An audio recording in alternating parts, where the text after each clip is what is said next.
What is up, everybody? It is Alex from Heavy New York, calling from the quarantine zone again, and this time we got AS of A Feather and Bone. Great to have you here, man. Thank you so much for your time. Thanks so much, man. Appreciate it. Thanks for having me. Yep, it's awesome to have you here. So, I was just listening to the brand new album Sulfuric Disintegration, not to appropriate from Jamie Josta by any means, but that shit is hard. You want to talk about how the making of this album was? Like, was there like a preconceived idea, thought process? How did Sulfuric Disintegration sort of like come to be? Yeah, so we actually had written almost a full album before this, and last year, and as we were like listening to it, coming back to it, we went on tour in Europe with Tomb Mold and Ritual Necromancy, and we played what was one of the new songs at the time on that tour. Came home from the tour, kind of revisited those songs, and were just unhappy with it. We just kind of felt like it was rushed. Felt like the songs weren't up to the caliber that we wanted them. So we kind of decided just hold off, take our time, and start last fall to start writing what was going to be Sulfuric Disintegration. And then, of course, come the new year, everything kind of went upside down on everybody. So that's when we kind of decided at that point, had the skeletons done for the songs, I'd say about like January, February, and then by March, we were like, well, what do we do now? Should we just keep writing? And it's like, yeah, let's finish the record. So through February to July, we just pounded out the record, kind of practiced with each other 2-3 days a week. Basically everyone just went to work and that was it. So we were all kind of like healthy the whole time, not really around anybody else, and just kind of committed ourselves during quarantine to just finish this record. And yeah, that was it. And come July, we were originally supposed to record in May 2020, but like I said, with everything happening, we were going to originally fly out to Philly and record with Arthur Risk there. And with everything kind of going on, that's when we found our friend Ben Romsdale here, and we're like, hey, dude, like, let's just track it at home, and then we'll just send everything off to mix and master to Arthur, and that rest is history. That's kind of how it happened. That's what came into fruition. I think it was just a mixture of frustration of not being able to be on the road to kind of just holding nothing back anymore on this record. Like, we had written, I think what that first record was, that was in between that got scrapped. It was just kind of a way of like maybe trying to uphold people's expectations of this whole OSDM movement that's going on. And when we started writing Sulfuric Disintegration, it was just like, you know what? Who cares? Let's write what we want to write. And if it's a little more black metal than anybody anticipated, so be it. And, like same thing with the vocals, like maybe my vocals will go a little bit higher. At this point, it's just like, who cares? Let's just put out whatever we want. There's nothing left to lose really, because the world's kind of going to shit anyway. So yeah. Yeah, I mean, so you mentioned you had a full-length album that was intended to be the follow-up to Beastal Hymns of Perversion, but you scrapped it. Are you ever worried that maybe that album will be like a B-side one day and just be the biggest hit you guys ever had? Honestly, some of those songs, not all of them, but some of those songs and some of the riffs from those songs were bastardized, stolen, and taken, and were used in Sulfuric Disintegration. So it's like a Frankenstein piece of some of those songs. And yeah, at that point, geez, I don't even know if we remember those songs anymore, if we remember how to play them anymore, or even recall them whatsoever. But yeah, it's at this point, yeah, I don't even think those songs will ever resurface. But yeah, there's little bits and pieces of them alive still in Sulfuric Disintegration, which is pretty cool to me. Yeah, definitely. I feel like the process of this was like almost kind of like, when I listened to this album, I mean, you guys went full on pedal to the metal with Sulfuric Disintegration, and it's hard to put down. And from what you were telling me about the songwriting process, it's like circumstances almost played a role. It almost seems like you used, all the uncertainty as almost kind of like fuel. And I feel like, it almost is kind of like a happy accident in a way. Exactly, and that's kind of what it just kind of started melting together really naturally to this point where we're like, wow, we can't fight this. Let's just keep going with it. And that's why I think, to like the way we listen to it, when we hear it back, it's super natural for us to kind of be a part of it. And yeah, I think it just was like the perfect storm for everything. Conceptually, does this have any relationship to your previous album, Beastal Hymns of Perversion, or do you think that this is almost kind of like a new beginning, or it stands out a little bit more in the Feather and Bone catalog? I think it still has us musically in particular. Like, we still have the blast beats. I mean, it's like the basic foundation of who we are is there. I think, like I said, like with the black metal aspects of it and the vocal changes a little bit, and hell, even just our drummer's ability on this album, I think it stands on its own. It's a little bit more different, and especially lyrically, like I think a lot of people want to also kind of hone in on us as being like, oh, like they only sing about Aztec mythology. That's my heritage. That's my past, and I only use that for one, like basically a song and a half on Bestial Hymns as like a theme for that song, and so I wanted to really leave that behind lyrically on this record to be like, there's plenty of bands that do that already, and they do it very well, and that's, I tip my hat to them. Just kind of want them to take that and take the reins on that, and we're going to go our own direction. So I think, yeah, overall this record stands alone, and this is not exactly like a follow-up or like a brother album to Bestial Hymns. It just kind of stands on its own, which I think for me personally, I love it better than that album. Do you feel like maybe that Sulfuric Disintegration could almost be like a little bit of a concept album? Like, obviously, as a musician, you want everybody to listen to the album full on, but do you think in order to get like fully understanding on this whole album, they should start off with Regurgitated Communion and end with Baptized and Boiling? Or like, do you think that, a listener can maybe approach this album from any conceivable angle? Absolutely. I think we format the songs, we put them in an order, we practice them that way, we rehearse them that way, just because they flow in a certain way for us, like the way they go, we conceptualize them as like a certain, like, flow to them. And with that being said, yeah, I'd hope people would start from the beginning. As far as like a lyrical theme, there isn't like it's not like a concept, but it definitely kind of has an undertying theme to itself. So yeah, I think if you can bounce around, but I mean, it does. If you started from the beginning to end, you would kind of feel how we felt about like with the way we place the songs, the way we play it, the way we write it. So yeah. And so it's fair to say that A Feather and Bones music can also be very much open to interpretation, right? Absolutely, and that's kind of how I like it too. I like it to be that way. I like people to take what they want from it and not take my word to be the end all be all. I'm not a preacher or a prophet or by any means, especially lyrically, and neither are any of us musically. It's just kind of like, this is what we do, and take from it what you want. Just know that what we write and what we play is what we would want to listen to. That's kind of our end goal, is like, what would we want to play, what we would want to hear if we heard this record ourselves and it wasn't us writing it or putting it out. This is something we would want to listen to. Yeah, and you mentioned that like your Aztec heritage is something that's very important to your music, which there's so many different angles that you could approach just that like culture and that subject matter alone. You could talk about the spirituality and the culture of Aztec to the genocide from the conquistadors. It almost seems like you have a lot of subject matter to work with just on that one topic alone, right? Exactly, and that's kind of where it stemmed from overall. Was I think the underlying theme, regardless, for when I write lyrics is, and from an anti-Christian standpoint, being raised Catholic, kind of coming from a Catholic household, going to a Catholic high school even, and then finally learning about like my history, my heritage, my ancestry, kind of was one of those things where, wow, there's all these beautiful cultures all over the world that were wiped out because of expansion and colonialism, and you kind of start learning that, like, and it's not just, I just use the Aztec one because I can take that from that personally, where I can't speak on behalf of, the Scandinavian cultures to the indigenous cultures of Australia to Asia to anything like that. I can't speak on behalf of that because that's not me, but I can speak on this one because I could see where a beautiful culture was wiped out because they were considered, they're pagans. They were seen as heathens. They were seen as unworthy to the Christians and the Catholics. And so not only were they eradicated, but their history was eradicated. A lot of their writings, their rituals, things like that were outlawed. These people were no longer allowed to be who they were. The children were thrown into schools and churches and, just kind of erased their history, their past, and brainwashed.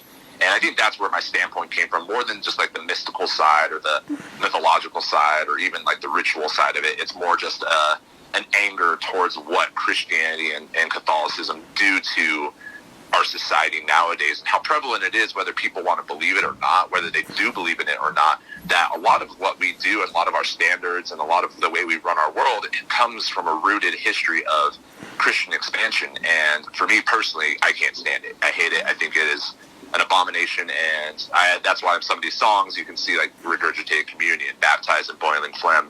It's always a way to just poke at their rituals, poke at what they believe in, kind of like make fun of them, because people are like, oh, are you an atheist? And I go, yeah, absolutely. But at the same time, I think atheists like to relieve themselves, like, kind of go, oh, like, hey, I don't believe in it. It's not my problem anymore. And it's like, no, hell no. As long as there's, air in my lungs and my heart is beating, I will always stand against it. So that's why it's more like a anti-Christian atheistic standpoint, where it's like, I'm not going to just ignore the fact that this exists.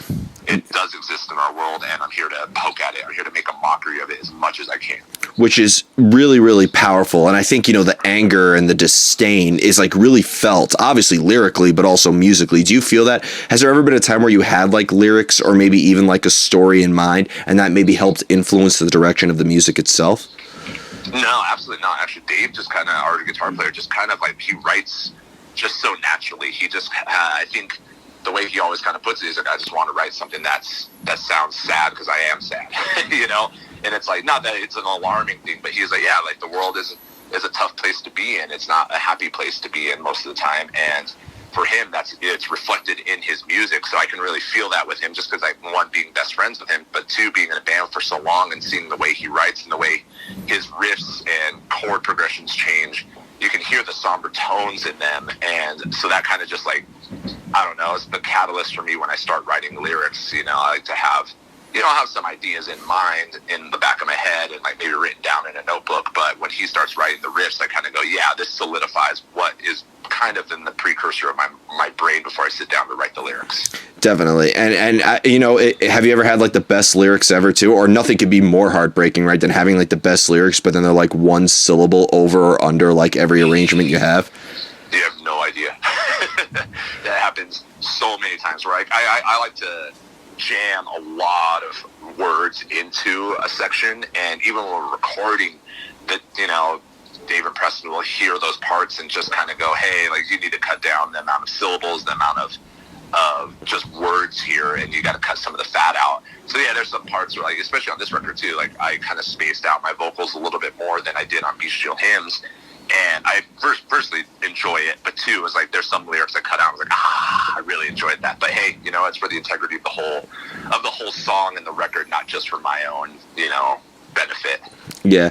Is there a specific reason that you kind of chose like this raw blackened death metal sound to express like, the atrocities that were committed and, and express your heritage? Because, like System of a Down expresses, the turmoil of the Armenian genocide with their style of music. Disturbed has, demonstrated the atrocities of the Holocaust with some of their music. Is there a specific reason why maybe like you feel like your style of music is the best way to sort of get your point across?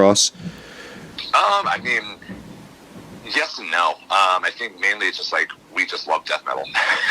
We love death and black metal. It's just what we're all drawn to. It's the music we all enjoy listening to. It's just something that we all like. I think it's just a good conduit for anger, for depression, for the darker side of life, for the darker side of human nature that people, don't get from pop culture, don't get from pop music or top 40 or whatever it may be. I think some people gravitate towards that. And I think a lot of people kind of see, you've heard the typical like metal person where they're like, oh, that person just must be angry all the time. This music's so angry, and all you hear is growling and screaming, and you can't make out what this dude is saying. You guys just must walk around sad all day. It's like, no, it's cathartic. It's a way for us to get this out.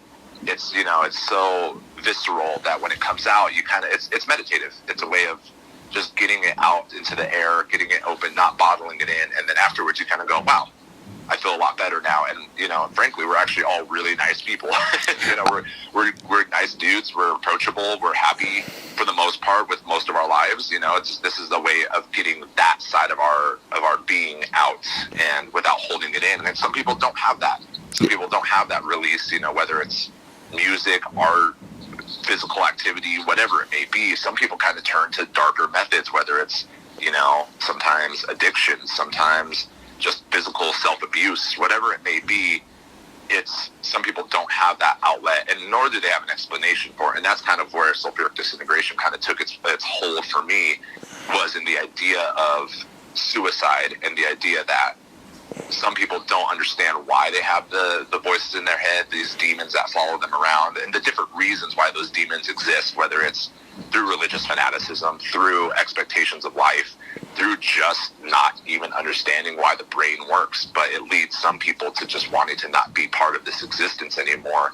And for us, like, at least for me personally, I can speak on my own behalf, is playing this kind of music and getting it out is my release. It kind of goes out there and it's like, it's done. It's out. It's the open. It's out in the air. I feel better about it. And I'm glad and very grateful to have that, like I said, that that conduit to release it. So yeah, definitely. And you know, it's great that you make a cathartic element out of it. I've noticed a pattern, and like that the nicest musicians I've ever interviewed, or like the more laid back ones, are usually in death metal bands or black metal bands or hardcore bands. Always like the most aggressive styles. It's always like, you know, like you guys are always the nicest ones, I gotta say. And I mean, there are exceptions to that. Of course, there are some people who are, you just can't, you know, they're just going to be, you know, angry or unapproachable the whole time, regardless of who they are. You know what I mean? But like I said, like you said, for the most part, most people you meet on the road or other bands you meet, you go, man, you guys were all super nice, but your music is terrifying. But you know, I think that just comes with the territory. Your slogan for A Feather and Bone. I've been pitching this slogan to a bunch of bands. Maybe you could finally use it. Evil music for good people. Not a bad one. Not a bad one at all. I like the Morbid Angel take for sure. There you go. I think we'll just stick with the Morbid Angel one. Extreme music for extreme people. So, like I said, we're not like crazy animals, you know, like wild animals when we're on the road or anything like that. But I think it's just like the music, like I said, is cathartic, and it kind of expresses who we are and how we feel on the inside, even though we may not show it on the outside. You ready for the most difficult question of the whole interview? Oof, yeah, let's go for it. How do you know when a song is done? Oh God, never. Honestly, for us, it's when it's on tape and after the drums and guitars have been tracked. When it's like, cool, there's no turning back now. The drums are broken down, the guitars are done. Like this song is done and done. Yeah, we'll always change things up until the last minute if we have to. Hell, even on Sulfuric Disintegration, I think a week before we even altered 2 of the song structures just to make sure they were right, make sure we were happy. I think we cut off a minute out of one song because out of one song, I'm trying to remember which one it was, but yeah, we cut out a whole minute because it just felt unnecessary. It felt like it dragged on, and in hindsight, I'm glad we did it because I think the flow of the record, the time frame of the record was just spot on. Yeah, you know, if you put too much into it, you say too much. There is such a thing as saying too much as saying too little. So it really is like the perfect balance. It almost is like, you know, you have to draw a line, and sometimes you have to move the line a little bit more up, and then you have to move it a little bit back. Oh, always, and that's it's a hard place to be. You don't know if like, is 30 minutes too long? Is it not long enough? Do we need to make it 50 minutes? Is that going to keep people's attention?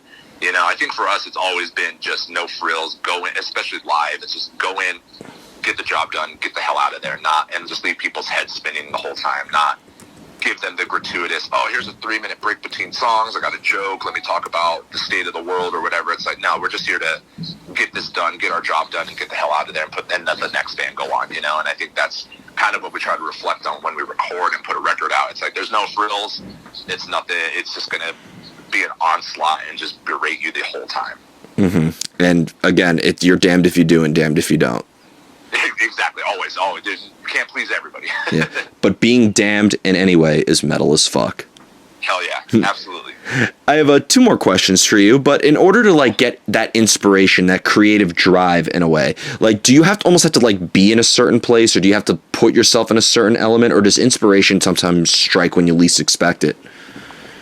As far as the music writing, oh, absolutely. We've always tried to be like arbitrary. Like, let's just write a song for random times. Let's just do it. And maybe the song will end up somewhere. It's like, no, it's definitely never that way. We write a song and we don't practice it. We'll forget it. And we'll kind of go, oh, yeah, remember that song we wrote like 6 months ago? Yeah, maybe we could use that riff. But if it has to be, there has to be intent behind it always. We have to gotta go, cool, we're going to write a record. And that's why I think the record, especially Sulfuric Disintegration, flows together, because all those songs were written at the same time. All of them are written. Like I said, there's a few riffs that came bastardized from the old, like the stuff that was scrapped. But overall, the whole record was just written at the same time with itself. And I think that for us in particular, just has to be that way. Because, like I said, sometimes a song won't fit in there. Maybe if we wrote it 6 months, 8 months before, or hell, even 3 months later, it may not sound the same. You know, it's just kind of in that moment where we have the drive and the inspiration. Let's just write it out. And as far as lyrics go, same thing. I just have to be in the right state of mind. There's times when, you know, like I have to sit down and write lyrics. I'm at home and I'm just like, oh, I got nothing tonight. Like got nothing to write with. And I think sometimes like it happens at the worst moments. I'll be driving like to work or something and go, damn, I know what I need to write about. And I go, damn, I can't write about it right now. So yeah, definitely for the lyrical side, yeah, I have to have that right moment, and I don't know when that right moment is, but it usually hits, and I can just feel it, and sometimes it just goes on a roll. But musically, yeah, we have to know that we're gonna write for something, whether it's an EP, a split, or the whole, a new full length. So yeah, and like you said, it strikes at sometimes the most inconvenient times. That's why I think that's why I think there should be a law that artists are not allowed to be pilots for a day job. Like, I was terrified when Bruce Dickinson was flying that plane, just because we're just gonna circle around the tarmac for about an hour while I come up with these riff ideas. Like, exactly, it's like, no, that's not gonna work for us. yeah. So please don't be a pilot. And the final question I wanted to ask you is: all of you are originated. The band is originated from Denver, right? Yes. Okay, so right now I consider really Colorado to be one of, if not the metal capital of the United States right now, because, Blood Incantation, doing what they're able to do. But, even through this whole pandemic, I got to interview Primitive Man and the Company of Serpents, Bleakheart, who's phenomenal, like so many phenomenal bands. So I'd imagine that there's before the pandemic started, there was a very real happening scene right now in Denver, right?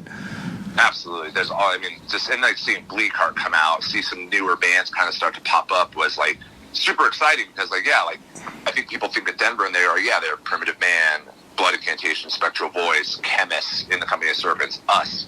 These, and when bands hit us up to be like, hey, we want to play Denver, some bands will be like, cool, can you see if Blood Incantation, Spectral Voice, Primitive Man, and a Feather Bone can play? It's like, yeah, that's probably not going to happen, but I'll ask. It's like these things, all of our bands can't play all the time, especially in our own city, because, we'll burn people out, we'll burn ourselves out. So I think it's important to have newer bands pop up, and some of these newer bands are just, reconstructions of other members from other bands, and it's so sweet, because Bleakheart is kind of that way. It's like members of Vermin Womb and Dreadnought, and, this brand new band, Stormkeep, that's, been a project for 2 years of Isaac from Blood Incantation's band, has members of Wayfarer in it, and it's just super cool to see these bands start to pop up. And then the pandemic hit, and I was like, damn, this was the time where some newer, really quality bands were about to start playing more shows, and really, kind of just keep pushing Denver to a new level. And Vermin Womb was just starting to get going again with, Ethan from Primitive Man and JP, and our friend Brandon is now on bass. I think they played their first set that way with Blood Incantation for their record release for Hidden History, and they just blew it away. It was amazing. So I was like, damn, they're going to play again soon. And then again, like I said, the world's kind of shut down. It was like, damn, there was this moment where I think Denver was about to just really pop off even harder than it already has. But I think, yeah, just a good mixture of a lot of really talented people moving here, already being here, all kind of co-collaborating with one another has just created a massive melting pot for different styles. It's not like any one of our bands all sound the same, you can't put, like I said, you can put Blood Incantation, Primitive Man, Chemists, Serpents, and us on a bill, and you're going to get 5 different bands. Yeah, and that's what I love about it too. When you look at scenes all through the United States, like Tampa, Florida, it's the death metal capital of the world. Massachusetts, it's the metalcore capital of the world. Seattle's the grunge capital. I feel like Denver is just you have a capital and a good face for every single genre in a way. Yeah, and it's so sick. It's so sick because of that. It doesn't feel like any of us are biting off of one another, or kind of copying one another and riding each other's coattails to get to a certain point. It's like, no, we just all kind of do what we want and just put it out there, and then we all kind of go, whoa, Primitive Man just put a new record out. It's like, damn, this is crazy. Or the new Blood Incantation. You're just kind of it's like, yeah, you don't really know what everyone's doing in their free time when they're, in their practice spaces, even though we all live in the same city and we're all friends. It's just kind of a cool thing to see it pop out and go, damn, they just did it again, Is there any maybe venues that, could be hurting from this pandemic that you'd like to shout out, send best wishes to? Yeah, absolutely. The High Dive. The High Dive has been a second home at least for the metal scene. I think a lot of people know about it from other states, other cities. They kind of hit us up and go, hey, we want to play the High Dive. That's where the Dark Descent showcases are always at, the anniversary shows, and it's just been a cool venue. It's a good spot. It's centrally located. It's on a strip of a bunch of different bars and restaurants, and it's not the biggest capacity. So if if you sell it out, it's massively packed, or hell, even at half capacity, that place is super packed. And it's just a cool place. The dudes who run it are awesome. Joe from Primitive Man works there. A bunch of friends work there. It's just kind of a dive bar, but it works for all of us, and the sound is great. The sound people are all awesome, and yeah, I know, like, as of Friday, all the bars had to shut down again here in Denver. So yeah, I hope they stay strong. I know they've been doing pretty well for themselves, but I hope they can maintain, because we've lost a few venues during this, and it's hard because, like, a lot of our bands can't exactly play the Live Nation, venues, or play the bigger ones that, have a lot of politics behind it, or you have to sell pre-sale tickets to play with so-and-so and things like that. It's like, this is a venue where any one of us can book a date out and just run the footwork for, promotion for it, and they're cool about it. You know what I mean? It's like, it's such a cool little spot to have, and it's a good place for, touring bands to come through and have a good spot in Denver to play with, local bands from here. And yeah, I hope they maintain. So if you ever come to Denver, check out the High Dive, and I hope that, when this is all over, there'll be some bumping shows again. Yeah, and I was saying that when this is eventually over, because it eventually will be, we are going to enter the best era of music, I think, or not just music, but art in general of all time, like a new renaissance. Oh, absolutely. And I think a lot of people are kind of sitting around at home just probably pumping out tons of material right now. Like, there's so many talented people that can just, me personally not, could sit there and sit in their computer and just write riffs and riffs and riffs and songs and songs and songs. And I'm probably just sitting on it waiting to record it, and come next year or the year after, I think this is going to be a massive big bang of tons of good music, because people have just been kind of like frustrated, whether it's metal or noise or whatever it may be. I think this has just been like a good, like a big old boiling pot for it all. Yeah. Oh, I can't wait. Like, right now, like, the volcano is bubbling, and when this is over, it's just going to erupt. Yeah. Exactly. That's exactly how I feel. And yeah, that's why I think we wanted to put this record on, because it's like, well, when this is over, we're hitting the road. We're, like, not even going to hesitate. But the minute they're like, they lift bands, we're back on the road. So yeah, and you better come to New York City. Absolutely. I think we played there, was maybe a year and a half ago at Two Mold at St. Vitus, and that was still hands down one of my favorite shows we ever played. So it was incredible. Awesome. So before we go, I want to thank you so much for your time. Is there just anything else with the release of the album that you just want to promote? Like, maybe just to hold people over, can we maybe expect some live stream performances or playthroughs, or, the merch and all that fun stuff that you like to promote and plug? Yeah, definitely check out our Bandcamp, a featherandbone666.bandcamp.com for exclusive merch from us. Check out Holy Mountain. If you're from Europe and you're listening to this, check out Evil Greed. Keep listening to the record. We'll be doing a second press of the vinyl real soon, and we are actually already starting to write again. Good. So be prepared for some new tracks coming probably next year and sooner than later. So yeah. Awesome. Well, thank you so much, everybody. Of Feather and Bone, Sulfuric Disintegration, out now. Be sure to check it out while supplies last forever. We'll see you next time on Heavy New York.